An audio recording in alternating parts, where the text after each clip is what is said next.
and so forth.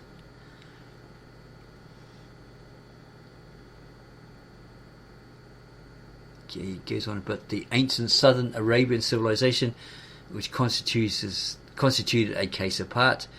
From the viewpoint of Aryan time, it is hard to exclude it from the general picture of the ancient Near East. But the desert encompasses it with a protective girdle, which cuts it off both from continuity with the other regions and from gravitating together with them toward the Mediterranean. This gulf was bridged only by Islam, or Mohammedans, right? Hence, if it be permissible to judge by the historical rather than the geographical factor, it will be as well as to ignore the southern Arabian civilization, which more properly belongs to Arabian history or Muhammad or Islamic prehistory. Mohammedan history. But we must add that this decision may have to be modified in light of further knowledge, etc., etc.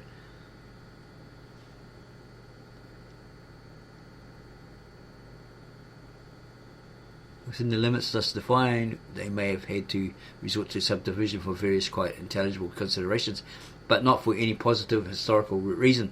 This applies especially to Egypt, which, because it is a specialized subject, is mainly treated independently of Western Asia, even though Western Asia lacks any intrinsic historical unity, which might be counterposed to that of Egypt. For either, they would have to deal with the history of the various separate regions and of the peoples who dwelt within them, namely the Egyptians, the Sumerians, the Babylonians and the Assyrians, the Hebrews and so on. Or they had to visualize a wider historical entity. And if they did so, that entity could only comprise of the entire Near East, including Egypt. It is the broad outline of that entity as a clearly defined composite whole despite the variety of its component parts, which is a true subject of their historical research at the time. With the problem of area is associated the no less controversial problems of time, or problem of time. The history of the ancient Orient begins with the first documents shortly before 3000 BC. But how far were they justified in extending it? On this point, three views were expressed, or rather, since they were not explicitly discussed, three views followed in practice. The later limit may be set at 538 BC or soon after, when Babylon fell and the Achaemenid Empire under Darius began its contact with the Greeks, or at 330 BC, the date of Alexander's decisive victory over the Persians, or at the time of Christ, in which case ancient Oriental history is regarded as a prologue to that of the Christian era. Of these three views, they considered that the first and last do not withstand scrutiny. On the one hand, why wholly or partly exclude the Achaemenid Empire? Achaemenid? Strange wording. Achaemenid Empire, which has an incontestable claim to belong to ancient Oriental history. On the other, why include the history of the Hellenistic states, which, though established in the East by conquest, were Western in their origins and their government. Therefore, the only satisfactory later limit would seem to be the victory of Alexander the Great. Down to that date, we have an Orient under the government of Oriental empires. After it, an East subject to Western domination. Moreover, this transition from independence to subjection is amply reflected in the more varied forms of culture, and so we shall take its beginning as our limit in time. It goes on about the personages.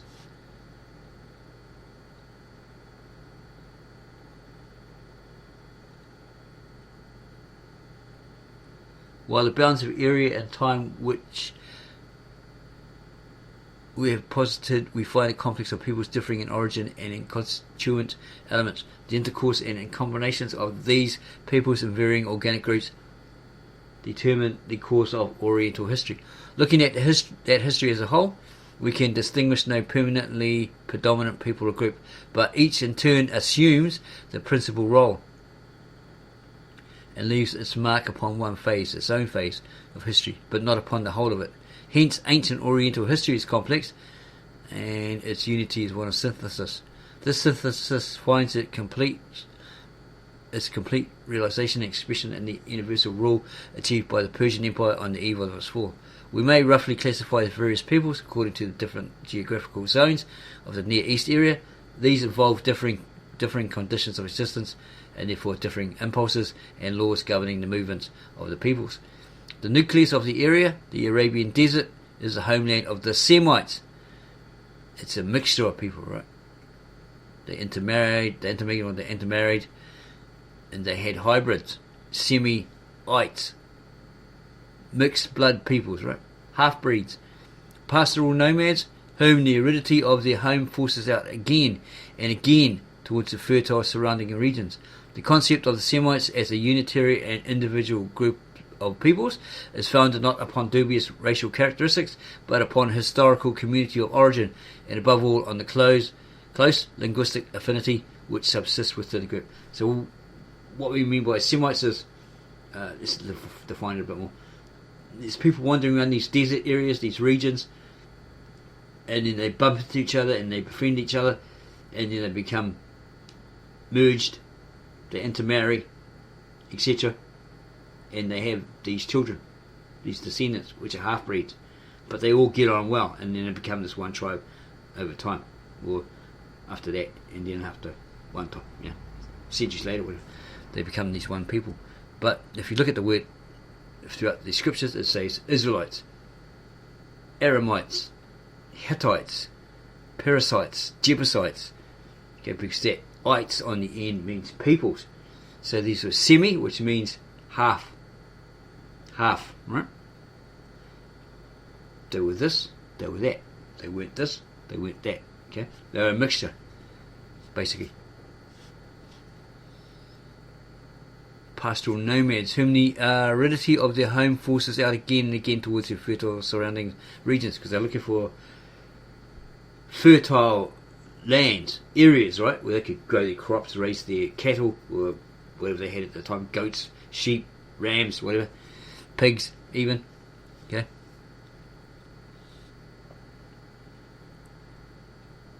We may roughly classify the various peoples according to the different geographical zones of the Near Eastern area, these involving different conditions of existence, or differing conditions of existence, and therefore differing impulses and laws governing the movements of the people. The nucleus of the area, the Arabian Desert, is the homeland of the Semites, pastoral nomads. That means they raised sheep, goats, rams, etc. The concept of the Semites as a unitary and individual group of peoples is founded not upon dubious racial characteristics, but upon historical community of origin, and above all on the close linguistic affinity which subsists within the group. In the region which stretch in an arc about them, the Fertile Crescent, from the beginnings of history or even before, the desert Semites come into contact with various peoples. There you go. And commingle with them, or merge with them, intermingle, forming different ethnical complexes in different areas.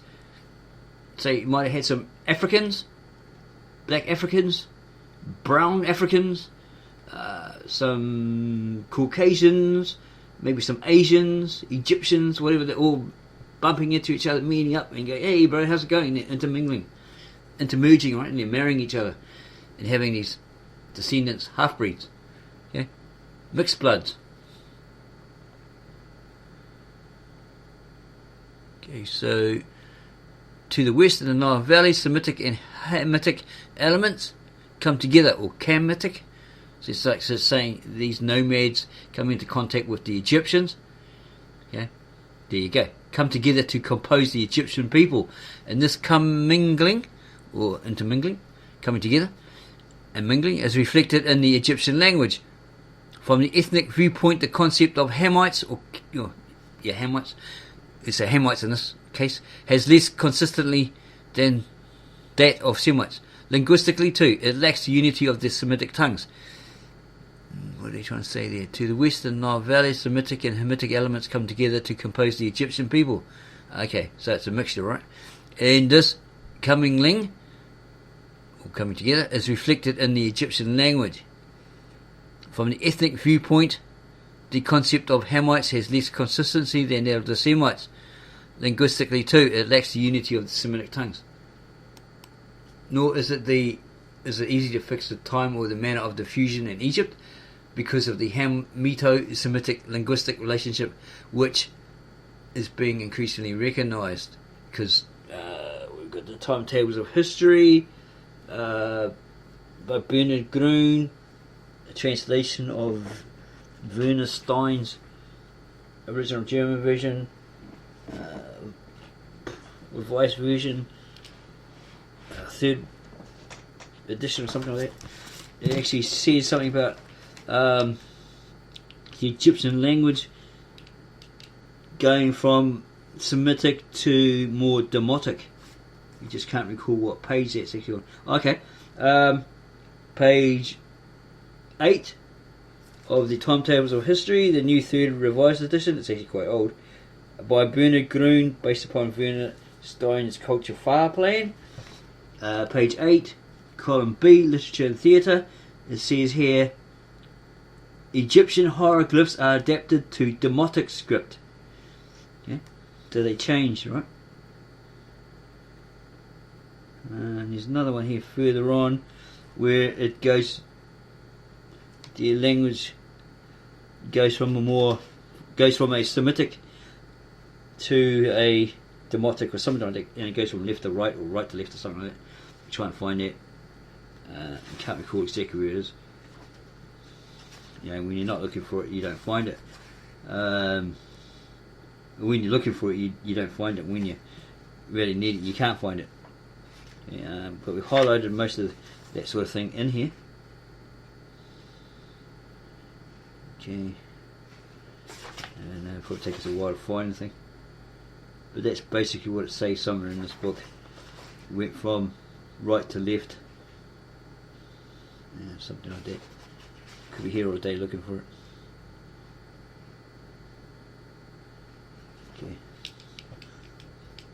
Get back to the first page or something and see if we can find it.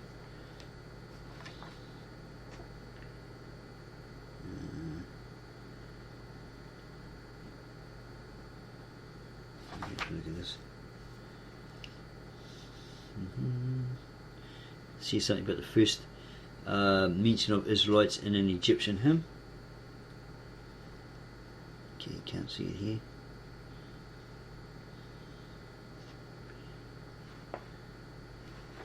You can't see it here. Looking at it. See if we can find it. Right. Yeah, first mention of Israelites in the Egyptian victory hymn under column B, Literature and Theatre. No, we can't find that highlighted here. We might be looking for it all day.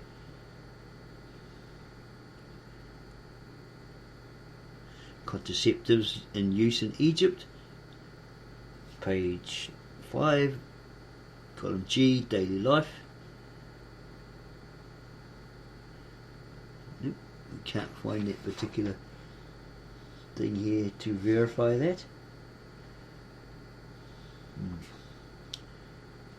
Okay, I'm just going to continue.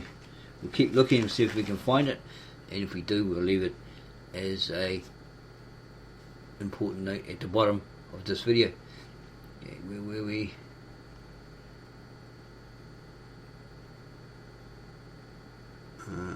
at the other end of the crescent in the Mesopotamian valley, the Semites met with the Sumerians. This people's origin is uncertain, and their language, agglutinative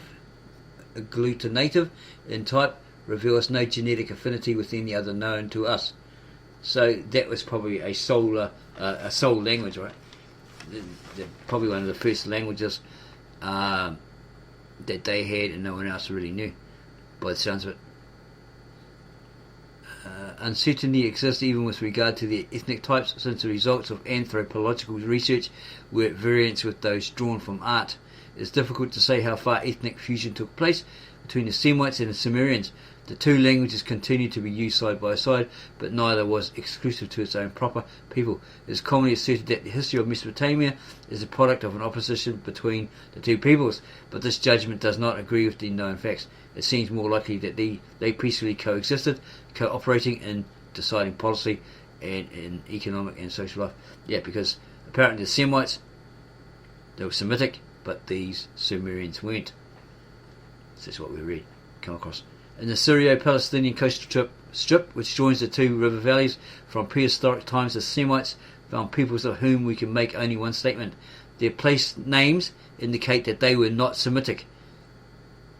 In this area, the Semites gained the predominance over them, right? In the various phases of penetration, successive Semitic groups took control, but always Semites dominated the history of the region and its literary documents.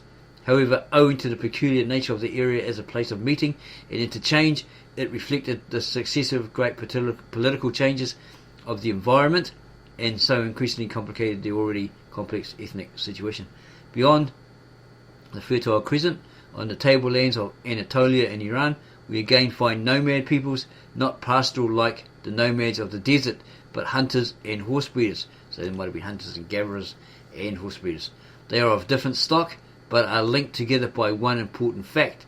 Their large-scale intervention in Near Eastern history is bound up with the migration of Indo-European peoples, who constitute at least a part of their ruling classes. Thus here too an element of unity, once more recognisable and definable in essentially linguistic terms, exercises a levelling influence upon a mass of peoples and justifies the inclusion within a general concept despite the variety of the component elements. Prologue.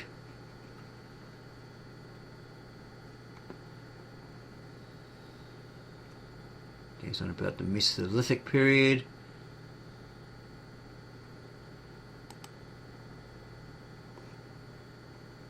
The main significance of innovations is that they mark the start of a transition to a settled form of life.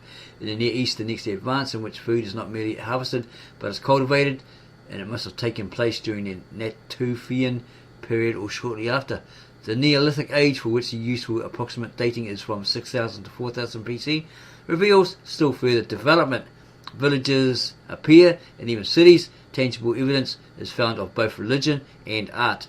The picture of this period is constantly changing as discoveries progress. So far, the most ancient village found seems to be Jarmo in Mesopotamia, and the most ancient city, Jericho, in Palestine. Both date back to about 5000 BC, a date well established by the application of the modern radiocarbon test.